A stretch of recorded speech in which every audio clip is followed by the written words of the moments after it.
নবী করিম সাল্লাল্লাহু আলাইহি ওয়াসাল্লাম বলেছেন, তিন শ্রেণীর মানুষকে যদি কেউ সম্মান করে, ইজ্জত করে, তো এটি স্বয়ং আল্লাহ রাব্বুল আলামিনকে ইজ্জত করার সমান।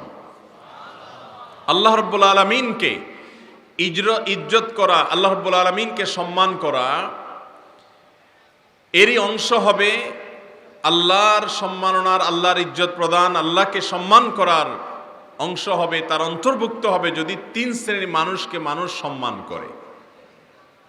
সেই তিন শ্রেণীর মানুষ আমাদের সমাজে তন্মধ্য থেকে প্রথম দুই শ্রেণীর মানুষ বড় বেশি অবহেলিত। নবী করিম সাল্লাল্লাহু আলাইহি সাল্লাম বলেছেন, ইন্না মিন ইজলালিল্লাহি তাবারাকা ওয়া তাআলা, আল্লাহ রাব্বুল আলামিনকে সম্মান দেওয়া, আল্লাহকে মর্যাদা দেওয়া, এর অন্তর্ভুক্ত হলো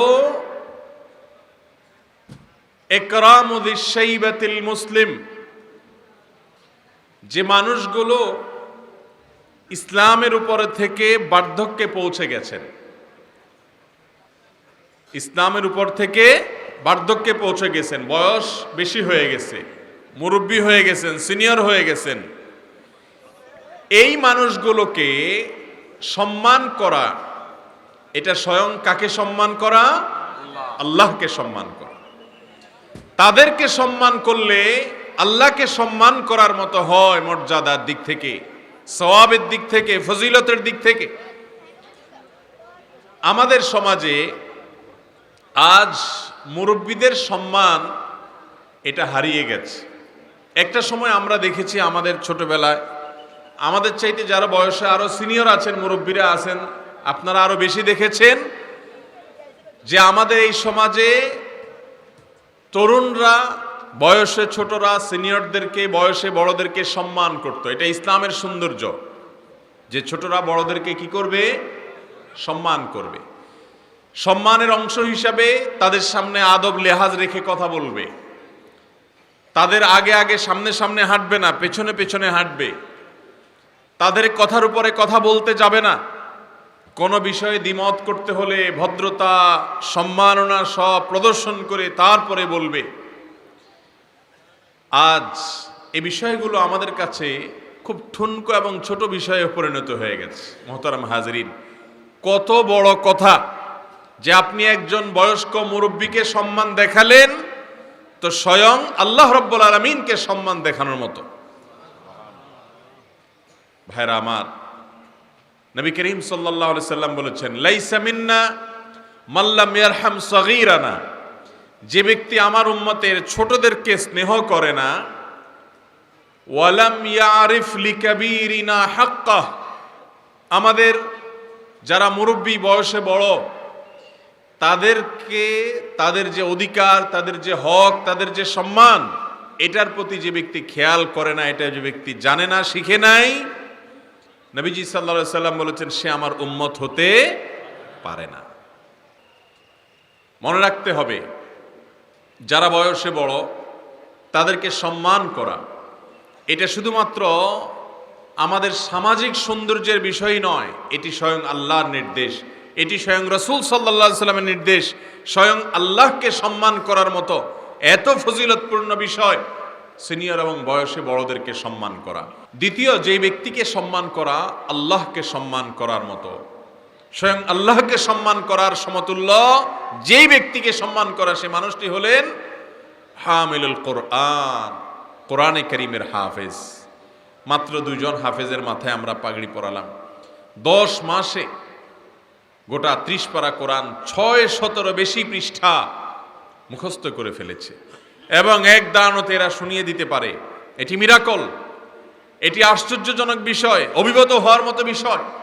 আল্লাহর এই কোরআন যারা নিজেদের বক্ষে ধারণ করে, আল্লাহর এই কোরআন যারা নিজেদের বক্ষে হেফাজত করেছে, এই হাফেজে কোরআনদের মধ্যে যাদের মধ্যে সীমালঙ্ঘন নাই, আর যাদের মধ্যে ছাড়াছাড়িও নাই, বাড়াবাড়ি ছাড়াছাড়ি নাই, কোরআন অনুসরণ করার ক্ষেত্রে তারা কোরআনের নির্দেশ মেনে চলে, অতিরঞ্জনও করে না, আবার ঢিলা ঢালামিও করে না, ছাড়াছাড়িও করে না, এইরকম হাফেজে কোরআন, আলেমে দ্বীন, তাদের সম্মান করা স্বয়ং আল্লাহকে সম্মান করার মতো।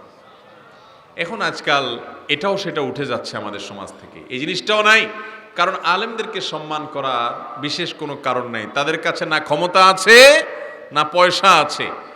এই সমাজে এখন সম্মান হয় পয়সার আর ক্ষমতার, ঠিক না ঠিক? অবশ্য আলেমদেরকে যেটুকু সম্মান মানুষ করে সেটা মনের ভেতর থেকেই করে। কোন দুনিয়ার প্রভাবশালী মানুষকে সম্মান করলে সেটা হয় তার পয়সার কারণে, নয় তার চেয়ারের কারণে, নয় তার পদের কারণে। কিন্তু ওলামাদেরকে যেটুকুন ভালোবাসা মানুষ দেয় সেটুকুন নিরঙ্কুশ ফ্রেশ ভালোবাসা, নির্ঝঞ্ঝাট পিওর ভালোবাসা, শুধুমাত্র আল্লাহর জন্য, দুনিয়ার কোনো ধান্দা সেখানে থাকে। অতএব ওলামাদের ভালোবাসা থাকতে হবে। তৃতীয়ত, যাকে সম্মান করা আল্লাহকে সম্মান করার মতো, তিনি হলেন ওই শাসক, ওই পদাধিকারী ব্যক্তি যিনি মানুষের দায়িত্ব পালন করছেন, নেতৃত্ব দিচ্ছেন এবং তার কাজটা তিনি ইনসাফের সাথে আঞ্জাম দেন। তিনি কোনো প্রকার ইনসাফ বহির্ভূত কাজ করেন না। আমাদের সমাজে যে যে পদ পায়, একেবারে ইউনিয়ন পরিষদের ছোট্ট চেয়ার থেকে নিয়ে রাষ্ট্রের সর্বোচ্চ চেয়ার পর্যন্ত, সরকারি কর্মকর্তা কর্মচারী হোক আর বেসরকারি কোনো প্রতিষ্ঠানের একটা ভালো চেয়ার পাক, যে যেই চেয়ার পাই আমরা, যে যেই পদ পাই আমরা সেটা দিয়ে কিভাবে স্বজনপ্রীতি করব, কিভাবে নিজের পছন্দের লোকদেরকে সুবিধা দেব, সেই ধান্দায় আমরা সবসময় ব্যস্ত থাকি। আমরা ভুলে যাই যে প্রতিটা মানুষকে সেবার দায়িত্ব আল্লাহ তাআলা আমাকে দিয়েছেন। অতএব বৈষম্য না করে ইনসাফ প্রতিষ্ঠা করাটা আমরা ভুলে যাই। মুহতারাম হাজিরিন,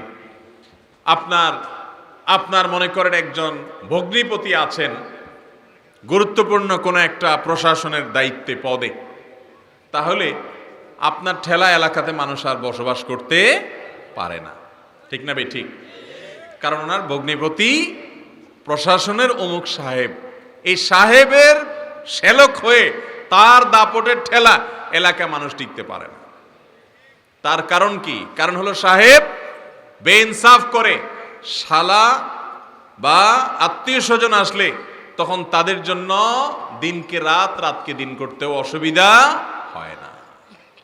মুহতারাম হাজরিন, আল্লাহ যাকে যতটুকু দায়িত্ব দিয়েছে সে দায়িত্ব পালন করার ক্ষেত্রে সবার সমান অধিকার দিতে হবে, কোনো প্রকার বৈষম্য করা যাবে না, সবার প্রতি সমান অধিকার রাখতে হবে। আল্লাহ তাআলা আমাদের সবাইকে এরকম সমান অধিকার প্রতিষ্ঠা করেন, ইনসাফ প্রতিষ্ঠা করেন, এরকম ব্যক্তিদেরকে সম্মান দেওয়ার তৌফিক দান করুন। আমাদের সমাজে এই মানুষগুলোরও মর্যাদা নাই, যে সততার সাথে তিনি তার দায়িত্ব পালন করেন, তার মর্যাদা কেউ দিতে চায় না। অসৎ পথে অনেক প্রভাব তৈরি করেছে, অনেক পয়সা কড়ি করেছে, তাকে সবাই স্যালুট দিতে জানে। এই কারণে সমাজে সৎ মানুষের চাইতে অসৎ মানুষের সংখ্যা দিন দিন বাড়ছে। আমরা যদি সৎ মানুষকে সম্মান না দেই, সৎ মানুষের সংখ্যা বাড়বে।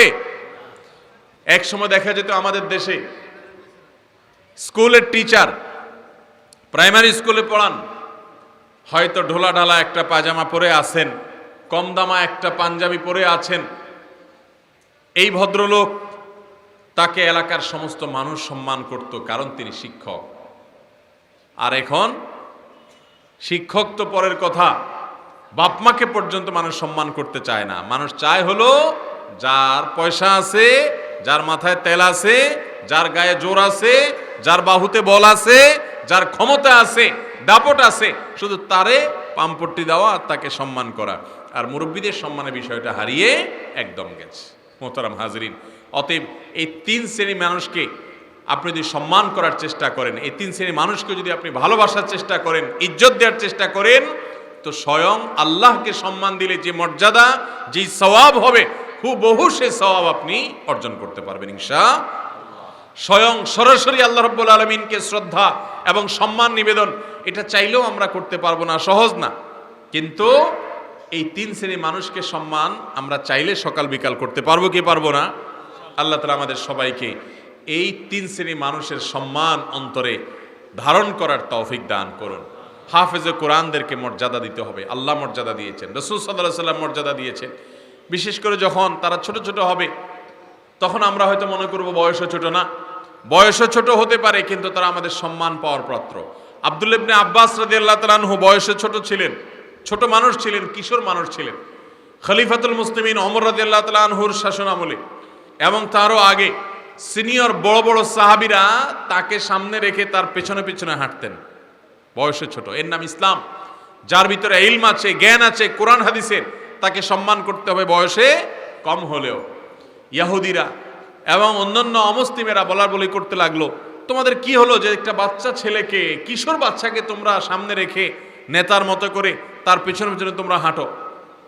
তখন ওমর রাদিয়াল্লাহু তাআলা আনহু তাকে কয়েকটি প্রশ্ন করলেন, তার জ্ঞানের গভীরতা প্রকাশ করলেন, করে এরপরে বোঝালেন যে এই কারণে তাকে আমরা এই রকম সম্মান করি। অতএব মোহতারাম হাজরিন, আমরা এই তিন শ্রেণীর মানুষকে সম্মান দিয়ে চলবো তো ইনশাআল্লাহ। বিশেষ করে বয়সে বড় যারা হবেন, তারা হোক বাসার কাজের লোক, হোক আপনার অধীনস্থ, হোক সমাজের সাধারণ মানুষ, হোক তারা অশিক্ষিত, হোক তারা গরিব মানুষ, তাদেরকে আমরা অনুকম্পা না, একটা হলো মায়া দেখানো, মায়া না অনুকম্পা না, তাদেরকে আমরা শ্রদ্ধা দেখাবো এবং মুরব্বির মতো করে সম্মান দেখাবো, তাদের জন্য চেয়ার ছেড়ে দেব। মনে থাকবে তো ইনশাআল্লাহ। আল্লাহ তাআলা আমাদের সবাইকে আমল করার তৌফিক দান করুন।